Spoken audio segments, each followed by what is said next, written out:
Hello guys, Nat Blue here, and today I wanted to talk about 10 tips that I have for a new dungeon master. So, quick disclaimer, I'm a relatively new dungeon master. I'm only on my third campaign. My second campaign didn't get finished, and I'm only on session 3 of my third campaign. I still have my party at level 1, which is something I don't love to do. I don't love level 1 play for Dungeons and Dragons because the characters are just so weak. But I am wanting a module for this campaign. And that is the first tip I want to dive into. There's nothing wrong with running a module. They require less prep time, they give you the basics of world building, and they were made by professional game designers. The people that made the module that you are running probably knew what they were doing. It is difficult and it is very stressful to start your first D&D campaign. That module takes a little bit of stress off of that. Now, something I will say about this is don't get into the trap where you think you can show up having only read through that chapter once and efficiently run that chapter. I think the best tip that I have for running a module is to familiarize yourself by chapter. That way, if your players go down a path you're not expecting, or they do something ahead of schedule, you can adapt to that faster without having to flip back and forth through pages. I do think another trap people have with modules specifically is it's easy to make a module into a railroad campaign. There should still be freedom in what the players do. I am running Keys to the Golden Vault right now. In the first chapter, they did not complete this heist in any way that I thought they would complete it. And then I ran for my second session, we ran a heist from the Dungeon Masters Guild. And they spent half of the session trying to figure out how to get into this house where the front door was unlocked and there wasn't necessarily added risk of going in through the front door. You have to expect things to go differently than how the module has it planned. The second tip I had for new DMs is don't over prep. If you plan an entire campaign, if you homebrew an entire campaign, it's likely that it won't go how you want it to. And if you try to force it to go how you want it to, you have that same railroading problem that you had in the first tip, where the players are going to feel like they don't have agency. And the players should always feel like they have agency. You want them to think that there is free will in your campaign, even if it can be restricted sometimes. So, don't over prep. This is something I am very bad at.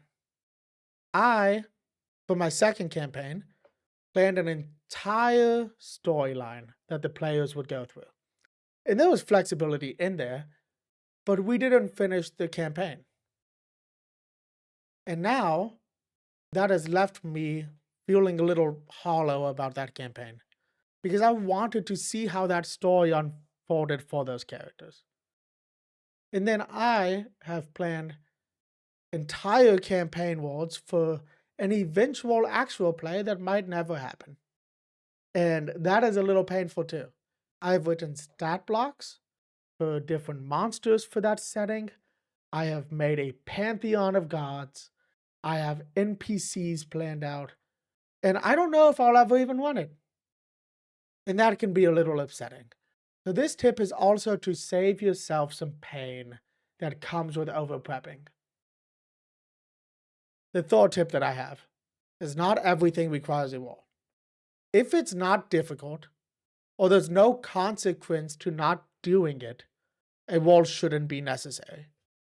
So what I mean is if you have a fighter who has an 18 strength, just for an example, and you ask them, pick up something that's like 25 pounds, or to just push something that's not too heavy, They don't need to roll a strength check. There is such a thing as doing too many checks. If you have players going through a forest, don't ask them to roll too many perception checks. That is when it's important to know some of the passive scores. So you should know your player's passive perception. You should know like passive insight and stuff, which I never really do. But I think passive perception is the most important one. Maybe a passive strength score. Like you know how strong that character should be, just based on what the strength modifier is. There's an addendum to this. Sometimes it is fun to roll for no reason other than to build tension. This is something I do at the table a lot. Sometimes I'll ask one of my players if they can roll a perception check. They'll tell me what the roll is, and I smile and say, okay, you don't notice anything, and continue on with the session. They don't notice anything because there was nothing to notice. The times this could get you in trouble is if they roll incredibly high, then it's a little bit harder to explain your way out of it.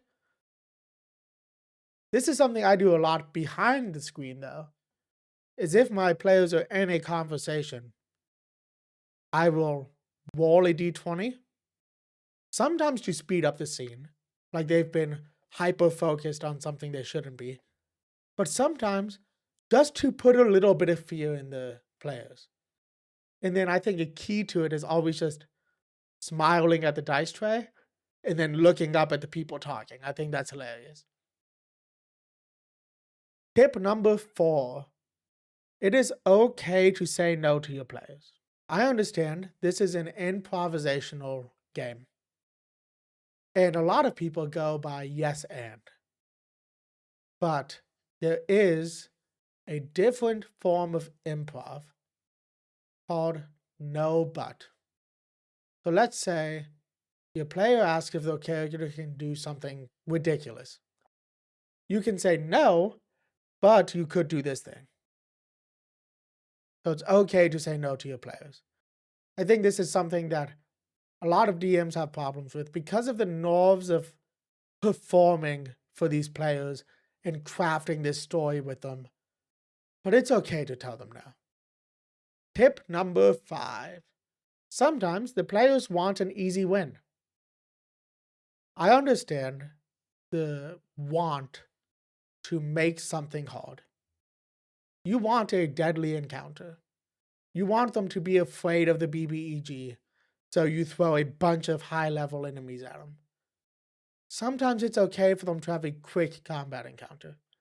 Sometimes it's okay for them to avoid combat with like persuasion or something. What I'm trying to say is it's just fine for them to have an easy encounter. 6. This is one that has caused some issues on places like Reddit. The players are not your enemies. A player versus DM mentality can make a game less fun. The entire purpose of Dungeons and Dragons is to be fun. Everybody is at the table to have a good time. You're at the table to have fun helping with this story. The players are at the table to have fun interacting. You should not do player versus DM. And what I mean by that isn't that, the DM is the villains, but the DM's also the allies. The DM's also giving the players treasure. There shouldn't be an adversarial relationship between the two parties. Just get along with your players, guys. I mean, that goes both ways, but get along with your players. Tip number 7. An easy way to homebrew a monster is to reskin a different monster. Now, there's a lot of different instances you would want to do this. Maybe you want to use a kobold or a goblin or something incredibly low level, but you want it to be a bigger threat. Just find a similar stat block and swap the names. I mean, there's other ways to do this also. So like, you could increase the hit points, increase damage dice, stuff like that. But you could also just use a different stat block. I like doing this with different monsters that aren't in the monster manual. So an example that comes to mind is I wanted a mermaid in a campaign. And I think there's a siren um, stat block, but I feel like the stat block for, I think it's harpies. I want to say it's harpies, but that doesn't sound right. Is more similar to the mermaid stat block that I wanted. So that's what I used. They didn't have a fly speed, they had a swim speed. It was kind of an amalgamation of the two stat blocks. So I think that's just a really easy way to make a new monster is to just reskin one. And I think it's a good way for a new person making monsters. Just reskin monsters. Tip number 8. Expect that something won't go well. An encounter you just made will be too difficult. You might give out an overpowered item in the campaign. A player might roll badly and their character might die. These are parts of D&D. I once had a monster that I found on Reddit named the Bloody Berry. And this wasn't a high CR monster, and it was a much lower CR than the player character level. So I threw a few of them at the party and almost TPK'd. This was in my first ever campaign. I almost TPK'd the party. That still gets brought up to me. That was brought up a few days ago.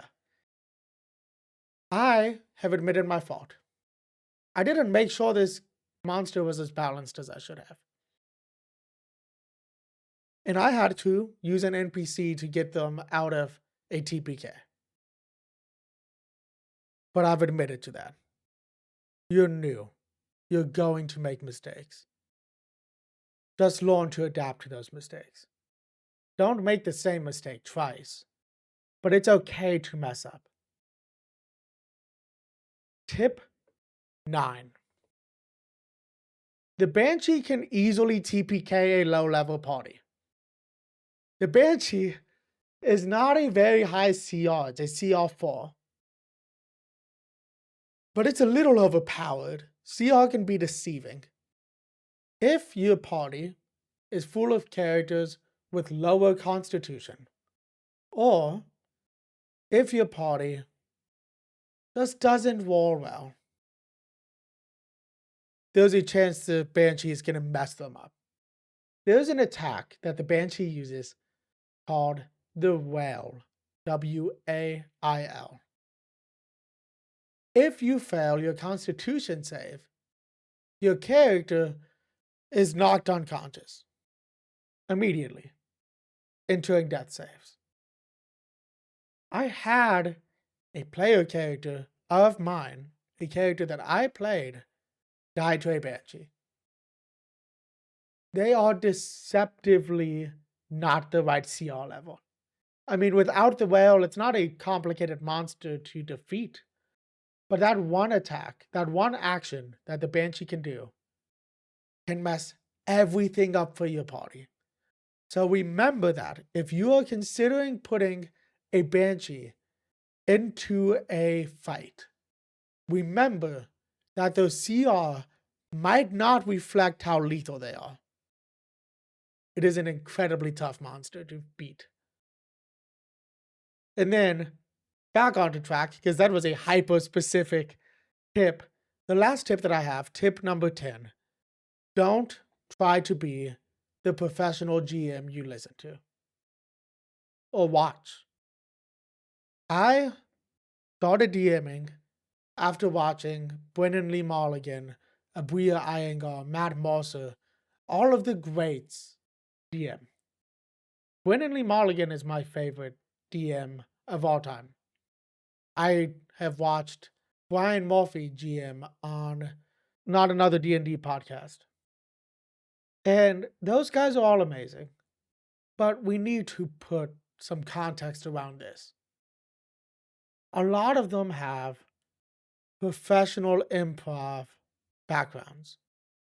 They went through improv schools. They've been working at comedy companies. Matt Mercer is a professional voice actor that has done high profile work. He's been in a lot of video games, a lot of TV shows. He's a big name in voice acting. The entire cast of Critical Role voice acts. I think one of them might have a Tony. I might be wrong. They are professionals. We are here to have fun with the game. For the most part, this isn't the case for everybody. We are not professionals. There are great things you can take from these DMs. And I feel like they're great people to look up to in this game. But don't try to be them. Don't go into a campaign thinking, oh, this is going to be exactly like Critical Role. Don't expect your players to be as funny as the cast of Dimension 20. Don't think you'll be as good at handling Emily Axford's antics as Brian Murphy is. They do this for a living. We do this as a hobby right now. It's different, guys. So, those are my 10 tips for new Dungeon Masters. I do hope you guys enjoyed this video. If you did, please leave a like, hit that subscribe button to see more content like this. Hit that notification bell if you want to be notified when things are released. Leave a comment on any tips that you have or any tips that you don't think I should have given. And other than that, guys, I hope everybody is having an amazing day. And until next time, peace.